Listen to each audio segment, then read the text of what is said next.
Civil వివాదాల్లో తల దూర్చొద్దని ఎంత మొత్తుకున్నా పోలీసులు మారడం లేదు. న్యాయస్థానం ఆదేశాలను కూడా కాకీలు పట్టించుకోవట్లేదు. కాసులకు అలవాటు పడ్డ కాకీలు సివిల్ వివాదాల్లో తలదూర్చుతున్నారు.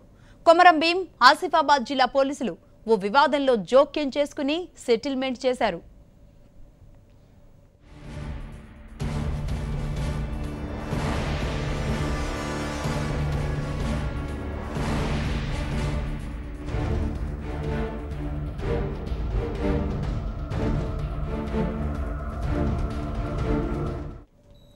భూ వివాదంపై కోర్టు ఇంజెక్షన్ ఆర్డర్ ఉన్నా కాకీలు పట్టించుకోలేదు. తమనెవరూ ఏం చెయ్యలేరు అన్న ధీమాతో కోర్టు ఆదేశాలను తుంగలో తొక్కుతున్నారు. కోర్టు ఆదేశాలను అమలు చేయాల్సిన పోలీసులే నిర్లక్ష్యంగా వ్యవహరిస్తున్నారు. భూ వివాదంలో బాధితుడు ప్రదీప్, ప్రత్యర్థి ఉప్పాల సంతోష్, ఉప్పాల చంద్రయ్యతో కుమ్మక్కై ఆత్మహత్యాయత్నం నాటకం ఆడించారు. ఇట్లా అయింది లిస్టార్కి వచ్చిన ప్లేస్ కాడ ఏం లేవు, ఎటువంటి ఏం లేవు. ఇట్లా అయింది లిస్టార్కి వచ్చిన ప్లేస్ కాడ ఏం లేవు, ఎటువంటి ఏం లేవు. ఇట్లా అయింది లిస్టార్కి వచ్చిన ప్లేస్ కాడ ఏం లేవు, ఎటువంటి ఏం లేవు. ఇట్లా అయింది మీరు పత్తి ఏరకుండి బయటికి రండి అన్నాను. వీళ్ళు ఏరుతాను చూసుకో ఉండండి బరోబర్.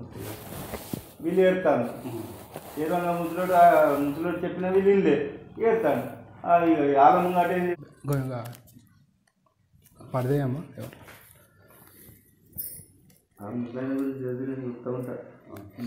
మీరు అది కరెక్ట్ చూసింది కానీ ఎన్ని చెప్పలేనా నేనేమన్నా తప్పు మాట్లాడలే. కేసు నమోదు చేయకుండా ఉండాలంటే ₹1,00,000 ఇవ్వాలంటూ ప్రదీప్ను ₹1,00,000 డిమాండ్ చేశారు.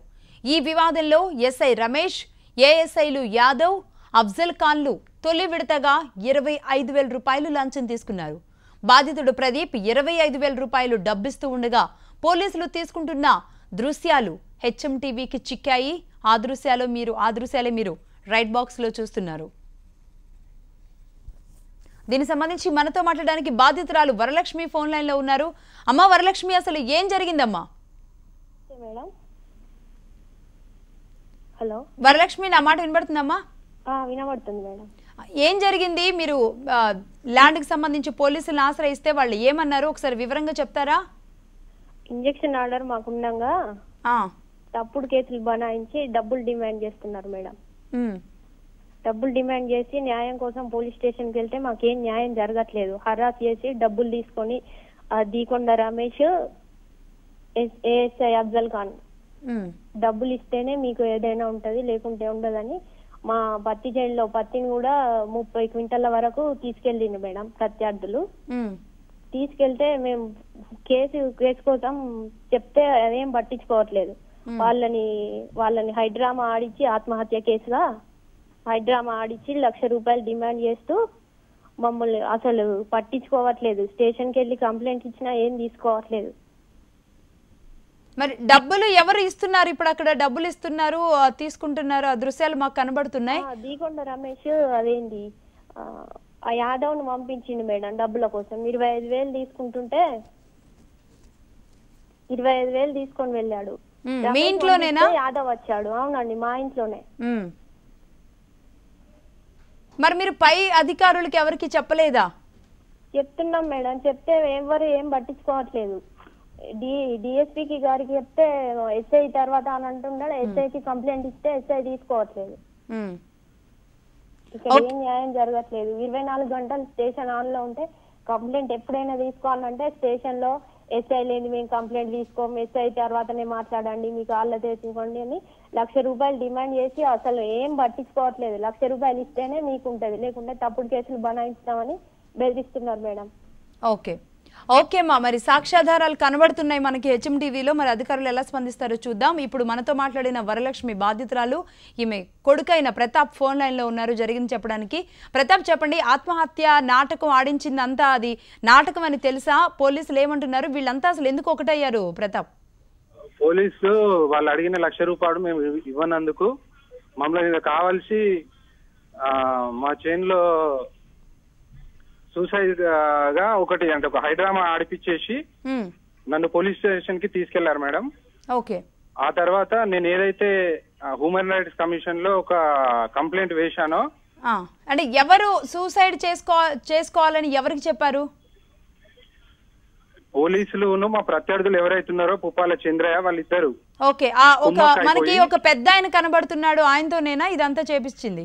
అవునండి, ఆయనను వాళ్ళ కొడుకులు పుప్పాల సంతోష్ మరియు సమితన్ ఉన్నారు. ఈ పుప్పాల చంద్రయ్య ఎవరైతున్నారో ఆయన మా ప్రత్యర్థి అండి. ఈ పోలీసులు వాళ్ళకి కావాల్సిన డబ్బులు ఇయ్యనందు వల్ల వీళ్ళని చేనికి పంపించి ఒక సూసైడ్ డ్రామాగా ఆడిపించి మమ్మల్ని పోలీస్ స్టేషన్ కి తీసుకెళ్లారు మేడం. పోలీస్ స్టేషన్ కి తీసుకొని వెళ్లి ఈ పోలీసుల పైన మేము వీళ్ళు భూతగాదాలలో కలగజేసుకుంటున్నారని హెచ్ఆర్సీకి కంప్లైంట్ ఇచ్చి ఉండే. దానికి వాళ్లకు ఫేవర్ గా ఒక రిటర్న్ స్టేట్మెంట్ ఇవ్వమంటూ లేనిచో 306 మీ మీద బుక్ చేసి మేము లోపలేస్తామంటూ బెదిరించారు మేడం. అయితే మీరు ఆల్రెడీ 25,000 ఇచ్చారు, ఆ విజువల్స్ కూడా కనబడుతున్నాయి మనకి స్పష్టంగా. అయినా సరే ఇంకా ఎందుకు వాళ్ళు మీ మీద ఇంత కక్ష కట్టడానికి గల కారణం ఏమై ఉండొచ్చు? ఏం లేదు మేడం, ఎస్ఐ గారి మాట మేము కాదని మేము సివిల్ కోర్ట్ ని ఆశ్రయించామండి. అక్కడ నుంచి మేము ఇంజక్షన్ ఆర్డర్ తీసుకొని వచ్చాము. ఇంజక్షన్ ఆర్డర్ తీసుకొచ్చినాక కూడా మీరు నేను చెప్పంగా కూడా అలా వెళ్తారా, మాతోటే పోలీసులతోటే పెట్టుకుంటారా, మీరు హెచ్ఆర్సీలో ఇలా కంప్లైంట్ ఇచ్చారు అని బెదిరిస్తూ మా మీద కక్ష కట్టారండి. ఈ సూసైడ్ అటెంప్ట్ లాగా చేపించిన ఈ హైదరాబాద్ చేపించిన తర్వాత మా ఇంటికి పంపించారు. ఒక ఏఎస్ఐ యాదవ్ ని డీకొండ రమేష్ గారు పంపించి ఒకవేళ ₹1,00,000 ఇవ్వకపోతే గనక ఈ కేసును ఛార్జ్ షీట్ చేసేసి మిమ్మల్ని లోపలి తోసా అని బెదిరించారండి. మీ మీద కేసు నమోదైందా? కేసు నమోదు చేశారు. ఇప్పటికీ అంటే ఇది డిసెంబర్ 6వ తారీఖున ఇన్సిడెంట్ అయింది మేడం. ఇప్పుడు 25వ తారీఖు అండి. ఇప్పటికీ కూడా అది కేసు హోల్డ్ లో పెట్టారు. ఒకవేళ మేము ₹1,00,000 ఇస్తే దాన్ని క్లోజ్ చేస్తామన్నారు. లేకపోతే లోపటేస్తా అని చెప్పి మమ్మల్ని బెదిరించారు. మిమ్మల్ని స్టేషన్ కి తీసుకెళ్లలేదు, ఎఫ్ఐఆర్ రాయలేదు, రైట్? ఎఫ్ఐఆర్ నమోదు చేశారండి. నమోదు 25,000 తీసుకున్న తర్వాతనే ఎఫ్ఐఆర్ నమోదు చేశారు. కానీ వాళ్ళ డిమాండ్ ₹1,00,000. ఆ 1,00,000 ఇచ్చిన తర్వాత కేసును మొత్తం మూసేస్తా అని చెప్పారండి. అంటే ఛార్జ్ షీట్ వేయలేదు. ప్రతాప్, ఒక్క నిమిషం మీరు లైన్ లోనే ఉండండి. మనతో మాట్లాడడానికి డిఎస్పీ సాంబయ్య గారు ఉన్నారు. నమస్తే అండి సాంబయ్య గారు. నమస్తే అండి. సాంబయ్య గారు, చూస్తున్నాం ఇక్కడ మొత్తం పోలీసుల వ్యవహారం అంతా డబ్బులు డిమాండ్ చేయడం కానీ, మీరు హెచ్ఎంటీవీ చూస్తుంటే గనక మీకు బాక్స్ లో కనబడుతుంది వీళ్ళని నాటకాలు ఆడించడం. ఏంటండి అసలు ఏం జరుగుతోంది? పోలీసులు ఫ్రెండ్లీ పోలీసింగ్ అంటే ఇదేనా? మరి మీరు చెప్పేదైతే మాకు తెలియదండి. మరి ఏ విషయం గురించి మీరు మాట్లాడుతూ ఉన్నారు? మరి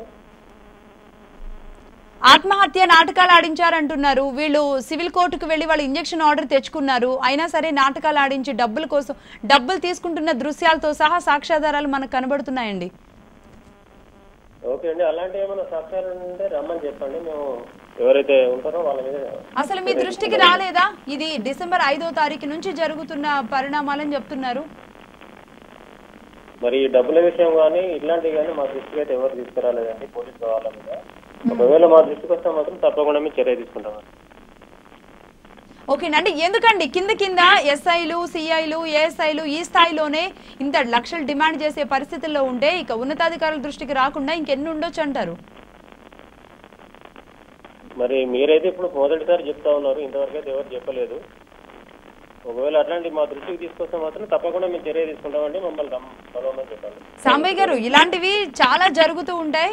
అవి బయటకు వచ్చేవి కొన్ని, మా ఛానల్స్ దాకా వచ్చేవి కొన్ని, అసలు ఎక్కడ తెలియకుండా కప్పిపుచ్చేవి కొన్ని ఉంటాయండి. బట్ ఏదైనా ఇది వచ్చింది, దీని మీద మీరు ఎలాంటి యాక్షన్ తీసుకుంటారండి? తప్పకుండా యాక్షన్ తీసుకుంటామండి. మమ్మల్ని సంప్రదించమని చెప్పండి. తప్పకుండా అట్లాంటి వాళ్ళు ఎవరైనా డబ్బులు కనుక తీసుకున్నారంటే తప్పకుండా యాక్షన్ తీసుకుంటామండి. రైట్ ప్రతాప్ గారు, మీరు ఫోన్ లైన్ లోనే ఉన్నారు కదా. సాంబయ్య గారు డిఎస్పీ గారు చెప్తున్నారు మీరు ఆయన దృష్టికి తీసుకువెళ్తే గనక ఆయన ఖచ్చితంగా చర్యలు తీసుకుంటామంటున్నారు. మరి మీరు డిఎస్పీ గారిని కాంటాక్ట్ అవ్వండి. Right madam, thank you.